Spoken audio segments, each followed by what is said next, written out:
Hello everyone, my name is Saloni and I'm an associate at DGS Associates. Together with Gayatri and Aditi, my co-workers, we present DGS Decodes, a monthly podcast where we decode interesting and intricate legal measures and their implications on Indian businesses. We read so you don't have to. Before we start talking about our topic for today, I'd like to tell you a little bit about our firm DGS Associates. We are a full service law firm that started in 2004 and are based in New Delhi in India. The three of us, alongside our two partners, Ms. Amita Duggal and Ms. Neeti Sudhakar, form the DGS team. Aditi is our principal associate.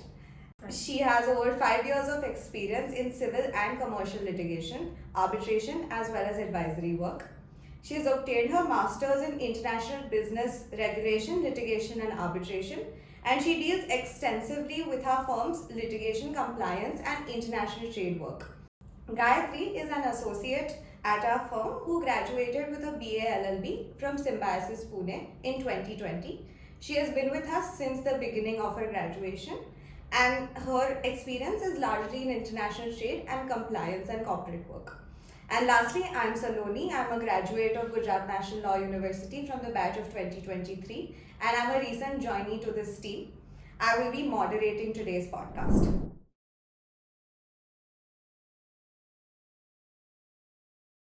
So coming to our topic for today. Our topic is DGS Decodes, the CBAM. The European Union in 2023 introduced the Carbon Border Adjustment Mechanism, which is colloquially called the CBAM, to induce reduction in carbon emissions by various carbon intensive sectors by applying a carbon tax on imported goods. It is the EU's claim that this measure is not restrictive for foreign traders, but today we will discuss the nitty-gritties of this measure to understand whether that is true or not. Let's start with Aditi. Aditi, can you give us a more detailed overview of the CBAM?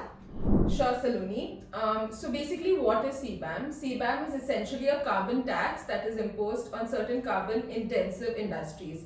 So these are the cement industry, iron and steel, aluminium, hydrogen, fertilizers and electricity industries. Now CBAM was introduced via the CBAM regulations 2023, which has come into effect on the 17th of May 2023. Who is it applicable to? It is technically applicable to EU importers. So EU importers have to submit certain declarations which have a lot of information, specific information like concerning your industry emissions.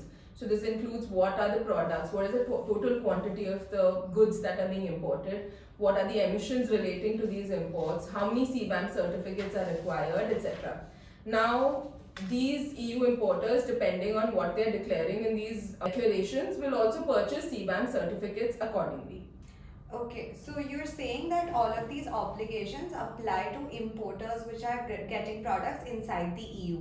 But Right. Don't domestic producers of the EU have to do something similar? Sure, Saloni. So the domestic producers of the EU are already subject to a carbon taxing system. So this is called the European Union emissions trading system. This system essentially is a domestic carbon market of the European Union. Now, the domestic producers are already paying respective carbon taxes under this scheme.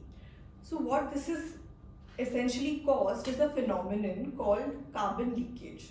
Now, carbon leakage is when, due to differences in international climate regulations, policies, companies choose to shift their businesses, processes to countries with lesser or weaker regulations so that they can avoid paying taxes. So that is what has happened in the EU, and EU has actually introduced this particular measure called CBAM to counteract this particular situation and to bring both the EU domestic producers as well as EU importers onto the same level playing field. Interesting. Since we understand this concept a little bit more, I think we can move on to how the implementation status is working. Currently, we are in what is called phase 1, which is the transitional phase of the CBAM, which is from the 1st of October 2023 to the 1st of January 2026. Right now, the only obligations that importers have is to collect data, So these importers will be called reporting declarants, and they will have to submit a quarterly CBAM report containing all of the information that Aditi just talked about. During this transitional phase, however, importers are only tasked with reporting and data collection, and they will not be facing any of the financial obligations that come with the CBAM. The first quarterly report was due in January 2024 at the very end. The second phase, which will start on the 1st of January 2026, will be the full compliance within these 6 industries with the CBAM. So now, importers will not just have to collect data and report the data through this quarterly report system, but they will also have to pay financial penalties, giving carbon taxes on the products that they will be importing into the EU market. So that will be a complete application of the CBAM. And with phase 3, we are understanding that the EU ETS is something that EU is trying to balance their obligations with. EU ETS doesn't just cover these sectors, it covers a lot more other sectors. So in phase 3, the extension of the CBAM will be done throughout all the sectors that the EU ETS applies to. So these 3 phases is how the implementation of the CBAM will be done. But I think Gayatri can tell us more about what I just explained. So currently, like you said, we are in the transitional phase, which is the phase 1. It has already begun in October 2023 and it will go on till January of 2026. So essentially the obligations under transitional phase is twofold. Firstly is your reporting obligations, and secondly is how do you calculate the emissions of your goods that you're supposed to import. So essentially this transitional phase has been implemented by the European Commission so as to help the importers and all interested parties to acclimate themselves with what exactly the CBAM is, what the obligations can be, what they're supposed to collect as an information, what they're supposed to produce as an information. So basically, starting off, like how Aditi had also explained, there's a report that needs to be submitted. Now what does the report entail?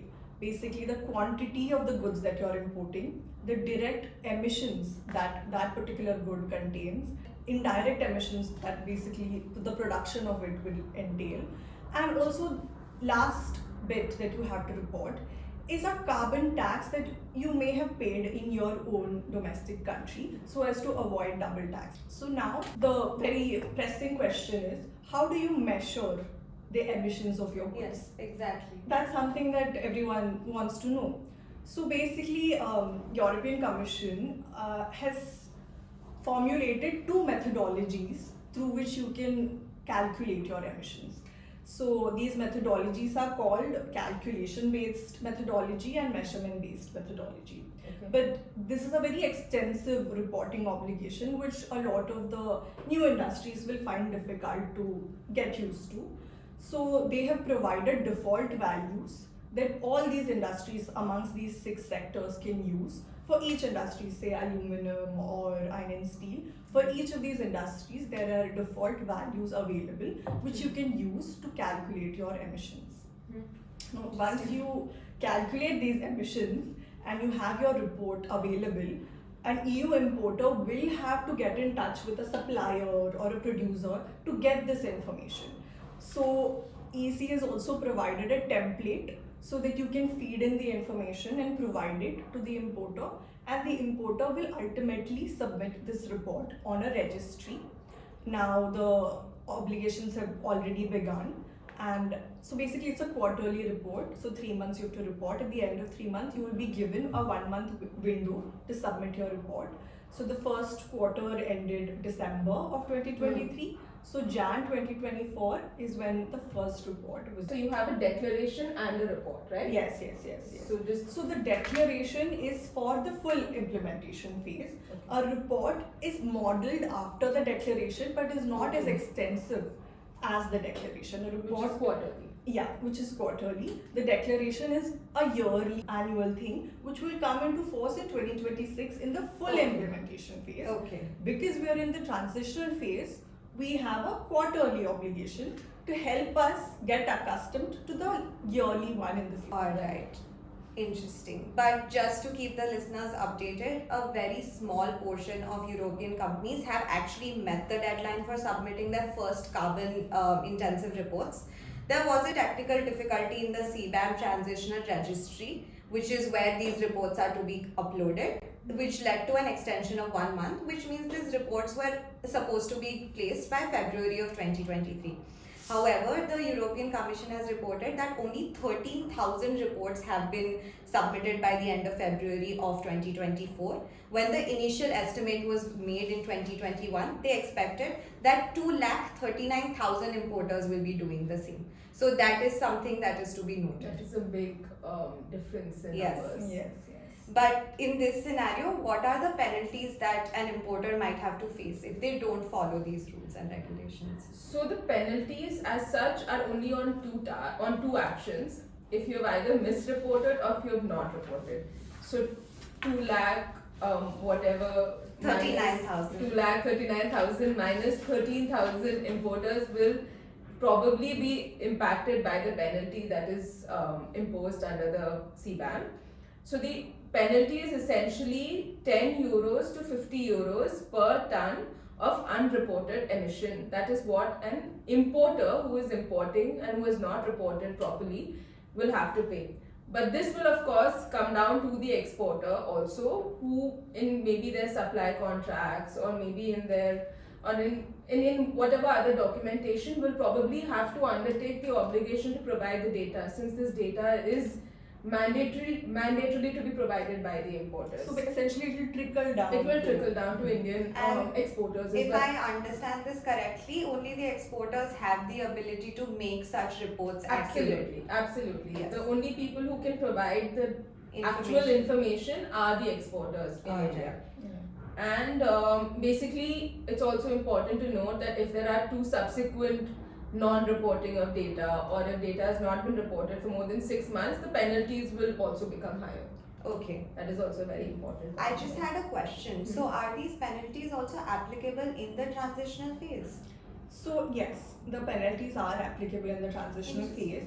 However, basically up until July 2024, which is a 6-month window that they have, you can make changes to your reports. Okay. You can add things as long as you've made an initial report or initial submission. You You can can amend change it. later. You can amend it. Absolutely, yeah. So the penalties will have a little bit of leeway in that 6-month period. So you can correct it till July 2020. Exactly. Yeah. So now that we've understood and discussed CBAM quite extensively, I think we should start talking about how this will affect Indian businesses and maybe some of our clients. Sure. So basically, all Indian businesses that contribute to import of CBAM goods into the EU will naturally come under the ambit of this particular implementation regulation. So they will have to take part in reporting obligations, they will have to take part in collecting information about the emissions, doing the calculations, all of it. So basically, coming to the sectors that the CBAM has identified, the 6 major sectors that will be affected. So these sectors collectively represent around 12% of India's export into the EU. So that is quite a number. And amongst these sectors, aluminum and iron and steel has been identified as the 2 major sectors that will be impacted. This is essentially because these are the 2 sectors where the import is the heaviest.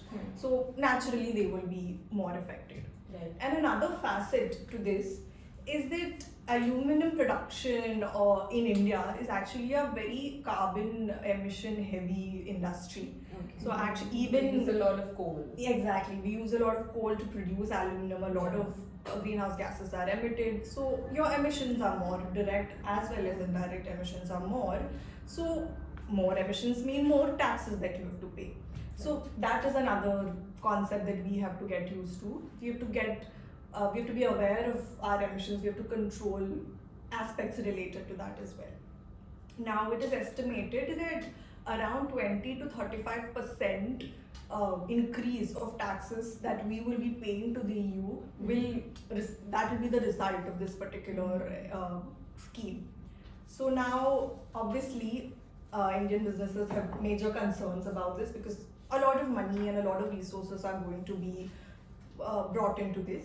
So the major concern that everybody has is that this is essentially a unilateral measure that EU is bringing upon, and it's very discriminatory to the rest of the world. They do not have the same resources, or they are not equipped to deal with the regulations that EU wants EU's domestic producers to do and their importers, which is us, to do. And another important thing is that the standards that EU domestic producers are able to follow is not something that the rest of the economy can. We do not have resources like that. So small producers looking into getting into these industries will be wary of this situation. Interesting. But so essentially, the Indian producers which are smaller and don't have a particular structure within their businesses, those will be the ones which will be most affected. So if they're not able to identify their emissions, and if they're not able to make their reports properly, then they will miss out on being able to import into the EU, and it is a huge loss. It is. Has the EU spoken about different applications for developed, underdeveloped countries or anything So like that? currently they are treating all of them similarly. And another issue that Indian businesses have raised is the compliance costs that they will have to undertake. Essentially, like Significantly increased. significantly, they'll have to employ an auditor team to help them with their record collection. They will have to engage a lot of money and resources into these things. And Are there a list of auditors? yes, that are so approved? EU has also provided a list of accredited auditors whom we Then can the cost engage. again will increase because you can't just engage anybody. Any auditor, yes. It has Only to the be. accredited auditor can do, and also the eventual tax that you have to pay. Yes, The rest, absolutely. the tax also adds up. And also another issue is about confidentiality. So Yes. like Aditi and Saloni have mentioned, a lot of information is going in these reports, right? A lot of information regarding production, how we are producing it, how much emission there is, what processes are you using to do all of these things. So this information is going out there.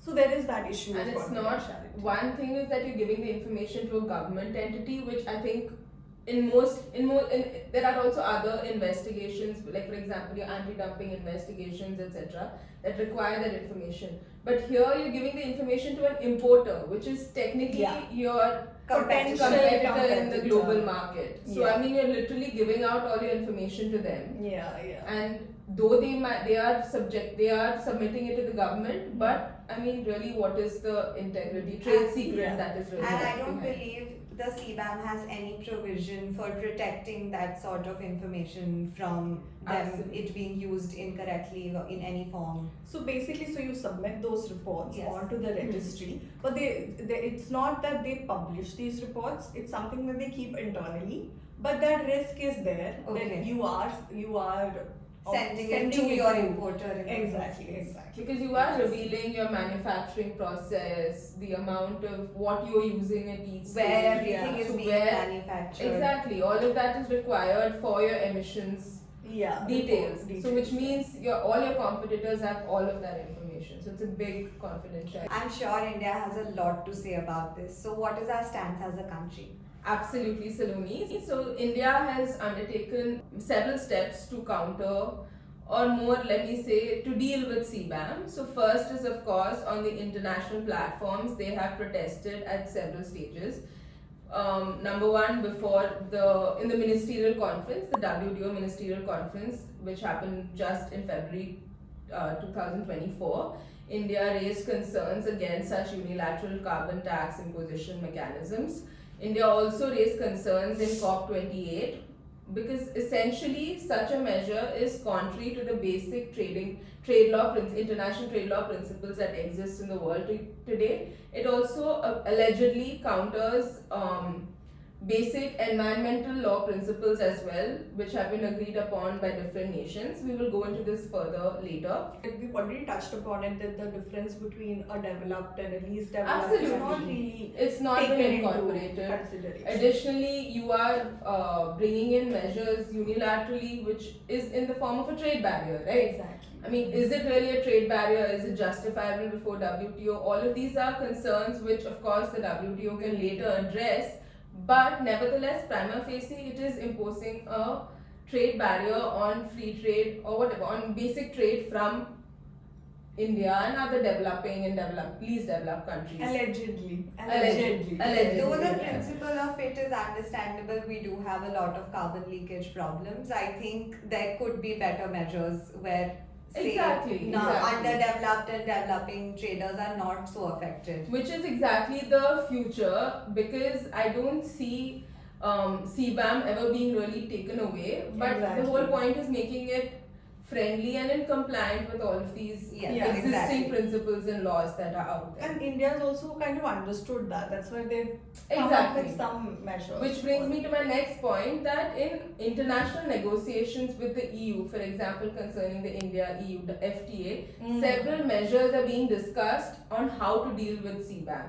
So Okay. one option that India is suggesting is that they repatriate the CBAM tariffs, which basically means that whatever money EU collects as tax from this CBAM will actually be given back to India to invest in its green initiatives. Oh. So this is actually in furtherance of the principles that the countries have agreed upon in their Kyoto Protocol, which basically recognize the common but differential responsibility of essentially developing countries and least developed countries as compared to developed countries.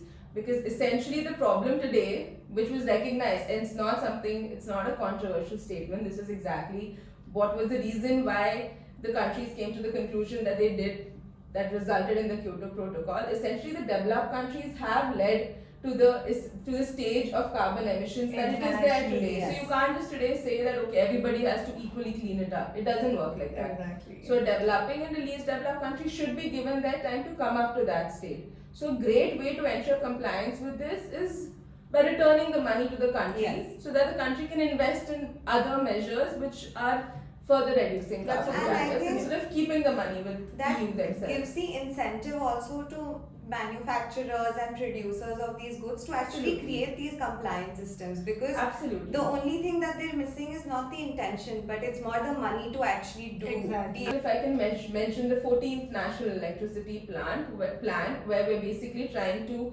increase the renewable energy that is sourcing the power in India today. Now that by default is reducing the carbon, right? Yes. So to finance such a thing, it will be great if India can get the funds back. Exactly. So that is a really, really good option to be discussing.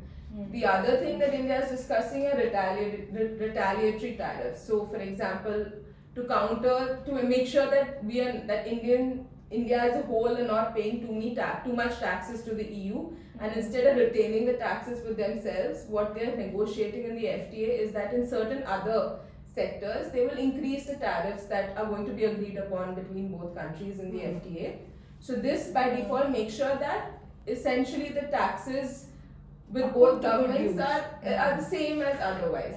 However, this does raise other concerns such as market access and all of that. Yeah. Why would EU really agree to an FTA which doesn't grant them market access in their most favorable? Industries. Absolutely. So another thing that India is doing is the carbon credit trading system, which is basically Oh yes, that sounds very interesting. yeah, it is a domestic law that India is introducing. So essentially to counter, it's kind of like a carbon tax in India, imposed by India. So like the EU ETS.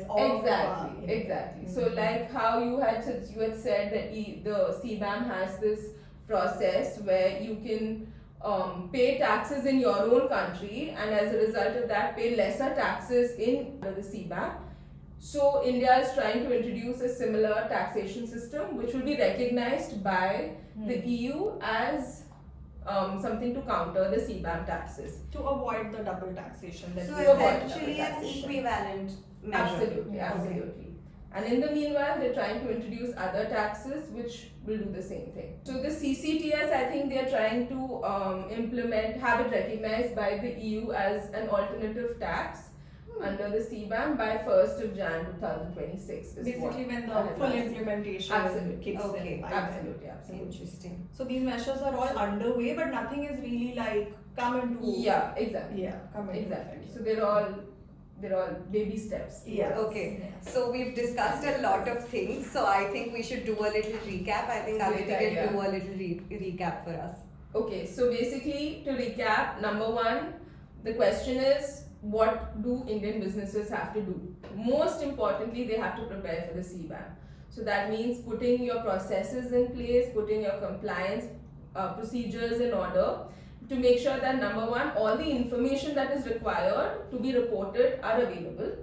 Number two, to kind of introduce templates and other forms of compliances where basically it also becomes automated to feed in the information that is required to be given. So you don't have to go searching for information at the last minute. Yeah. Absolutely. Secondly, they can choose to take inputs which are now more carbon friendly. Exactly. So, for example, that's the ultimate aim. Absolutely. That is the long term goal. That is why all of this is happening, and it is a necessity. It's a recognized necessity. So to make the world a greener place and a better place, somewhere where we can breathe. And we say this coming from Delhi, that it's a great idea for reducing the carbons and carbon inputs, and especially in these carbon intensive sectors, it is the need of the hour, and ultimately it is in the hands of the corporates to undertake these measures. Yeah.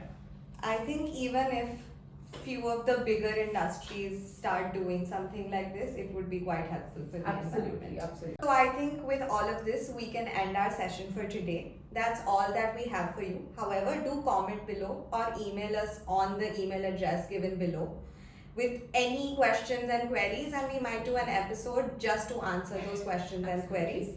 Till then, goodbye, and we hope that you've gained some valuable insights from our discussion. Thank you. Thank you. Thank you.